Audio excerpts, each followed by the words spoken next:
What's up guys, welcome back to the channel. Today we have an exciting video for you. We are doing an install of the OEM Plus audio speakers in the 2023 Toyota GR86. So let's get to it. So before we get into the install, I'm going to show you guys what comes in the kit. Now this is the kit for the Premium Edition GR86. So that'll be also the same as the kit for the limited edition for the BRZ. You can see that we have the main speakers. These are the two speakers that are going to go in the door cards, and then we have this little box here.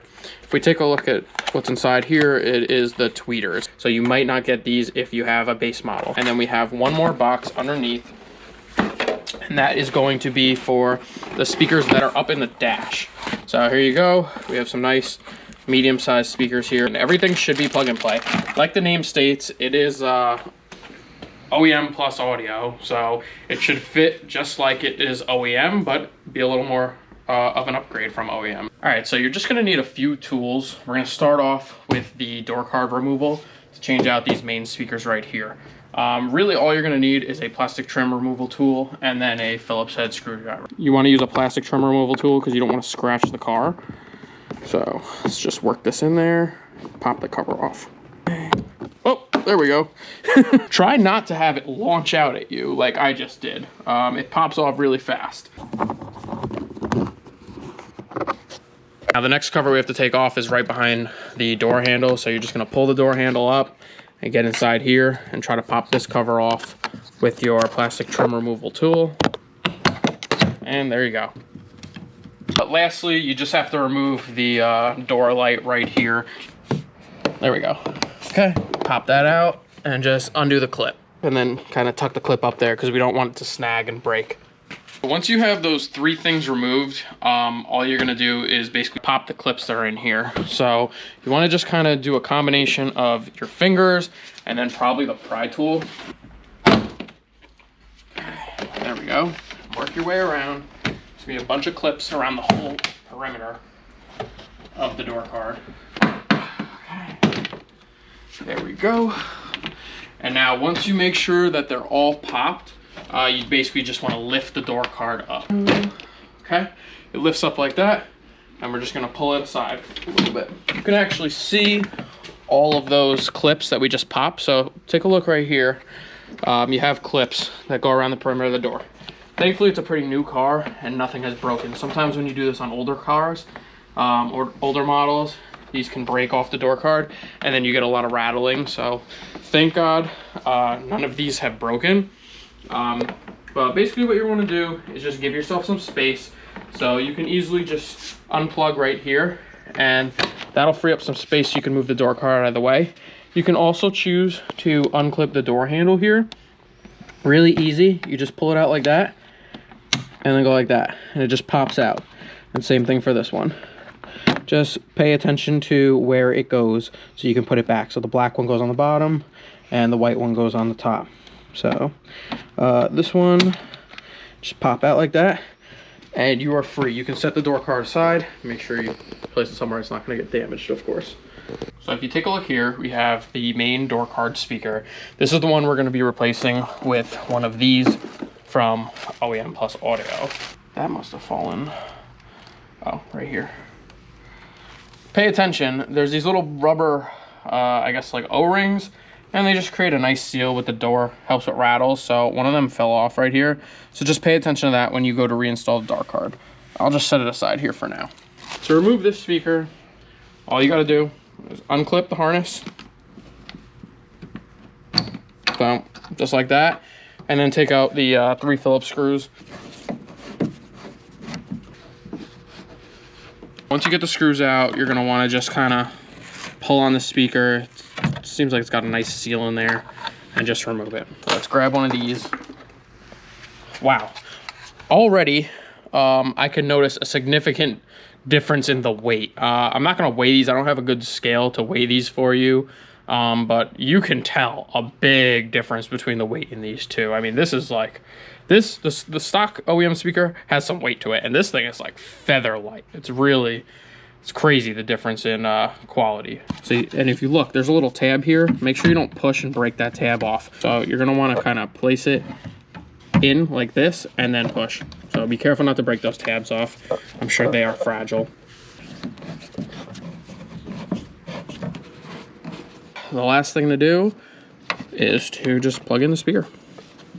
And like the name states, it is OEM Plus, so it should just be plug and play, as simple as that. There's no splicing wires, there's no butt connectors, none of that. You just plug it in and it should work flawlessly. Now we're just gonna get the door card back on. Basically, you're gonna reverse the steps that we just did to take it off and just make sure it's good, make sure the door handle works, and then we can move on to the next step, which will be the dash here. So before we throw the door card on, I'm just verifying that I have all these little rubber seal rings if you look around the door. So you can see that some of them are missing and some of them are here. If you look at this one down here, it's missing, but it actually is right here on the little push pin. So we're good. We put that one on. It's not going to re-stick to the door, so any ones that I find that are missing or that like fell off, I'm just going to stick on these and then they should be good. We just want to make sure we put this back, you know, the same way it was from factory. I don't want anything rattling around after this install. The next thing we want to do is door handle and like latch cables back on. So if you remember before, I said the black one goes on the bottom, the white one goes on top. So we're simply just going to come here and put it back on. You just got to put the ball in there basically and then bring it like this and it just clips in. And it's really that simple. Should not be difficult at all. And then clip that one in. And just to verify, we're going to make sure that the door handle works, and it does. So made sure it's on the right one and the movement is good. There's no restrictions. And don't forget, we do need to plug in the window switch. So get that plugged in. There we go. And then don't forget, because it's very easy to forget this little wire, you do have to feed through the hole. Just start lining up the pins. We don't want to break any of these. You want to be very gentle. You do have to, however, kind of come from the top first and then come down, because you have to seat this nicely like that, and then kind of work your way around and make sure that these pins are lining up. Look really close. You can see that the pin lines up with the hole. So all you have to do is start pushing them in and you should be good. As long as you're lined up, they should all clip in. So there you go. Just work your way around the door card. And before we button anything up, we want to make sure that the door actually does open and close. So let's test it real quick. We lost a little rubber grommet. We're gonna have to take it back off. Put that on. Good. Good. No problems there. So we know we put the door card on correct and we set up the cables right. Just make sure that this wire for the light is not hanging out of the door. You just want to tuck it up out of the way. But here's the wire, and it's just as simple as plugging it back in. Ooh, that's really bright. So just plug it back in and then pop it in right like that. We're good. And then we just need to reinstall a few screws and pop the covers back on.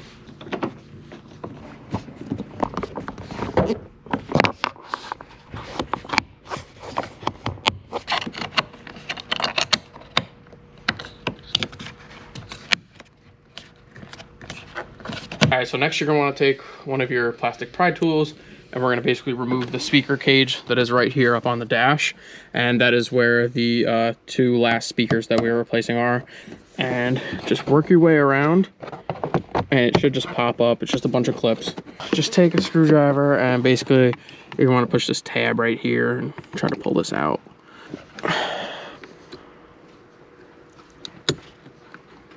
You heard it, right? There we go. Okay, you can kind of just wedge the screwdriver in there and work its way out after you unclip it.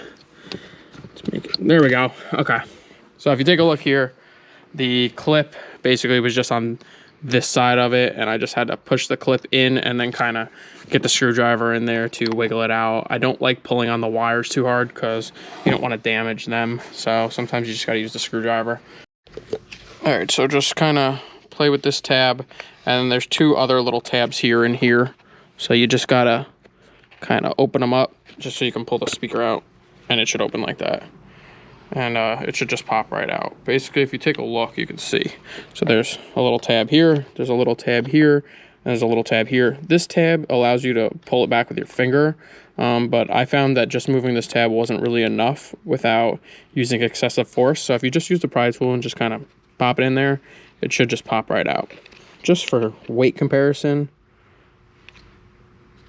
I think the tweeters are pretty close. I want to say that the OEM Plus is maybe a tiny bit lighter.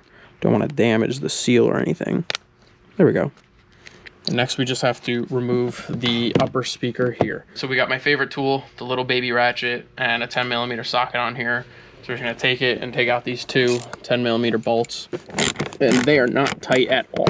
Like that took no force to break that loose. Pull up the speaker. Basically, you just wanna push the tab in, pull it out, and then you're good. So here we have the OEM, and here we have the OEM Plus. This is probably the only speaker out of all of them that I can say, I believe the OEM Plus is actually heavier for once. This one, we're gonna place in the same way. The plug was towards the front of the vehicle, but this time we're going to have to use the harness, because if you look, this plug and this plug are completely different. If you look, there's two different connectors. I don't believe it matters which one you use. This is the left driver's side of the car, so you know what? Let's put it on the left side and see if that works. You're just gonna take this connector and you're gonna plug it into the OEM connector right here. And it's as simple as that. I just zip tied this together and I'm just gonna kind of stuff it in here. Hopefully it doesn't rattle around.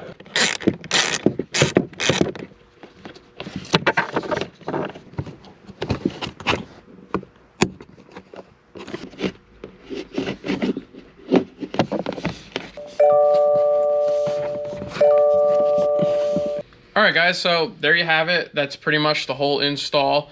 Of course, you're going to repeat the steps for the other side of the car, but everything's going to be exactly the same. Make sure you test out the radio, and then you can go into the settings and you can change all of your equalizer settings and fine tune it to how you like. But so far, I did a comparison. Just now, I listened to some music, and I listened to, so only half the car is done. So this side is the OEM Plus audio, and the passenger side is the factory. And immediately, I could notice a difference in the sound quality between the two sides of the car. So there you have it. That's the install of the OEM Plus audio speakers on a 2022 and up GR86 and BRZ. What's up, guys? So it's been a few days since I installed the OEM Plus audio system in my GR86, and I wanted to give you just a quick update about my thoughts and feelings about this system and if I think it's worth the money. It is worth every penny, and I'm very happy I bought it.